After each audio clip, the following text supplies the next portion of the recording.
విశాఖపట్నం లింగంపల్లి మధ్య నడిచే జన్మభూమి super fast express బుధవారం సాంకేతిక సమస్యలతో నిలిచిపోయింది.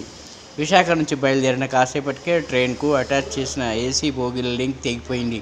ట్రైన్ నుంచి 2 ఏసీ బోగీలు వేరయ్యాయి. గమనించిన రైల్వే సిబ్బంది లోకో పైలట్ను అప్రమత్తం చేయడంతో ట్రైన్ నిలిచిపోయింది. అనంతరం జన్మభూమి ఎక్స్ప్రెస్ను తిరిగి విశాఖ స్టేషన్కు తరలించారు. ఏసీ బోగీల లింకు తెగిపోవడానికి కారణం గుర్తించడంతో పాటు తిరిగి వాటిని లింకు చేసేందుకు రైల్వే సిబ్బంది ప్రయత్నిస్తున్నారు. సమస్యను పరిష్కరించాక జన్మభూమి ఎక్స్ప్రెస్ తిరిగి బయలుదేరుతుందని రైల్వే సిబ్బంది అనౌన్స్ చేశారు.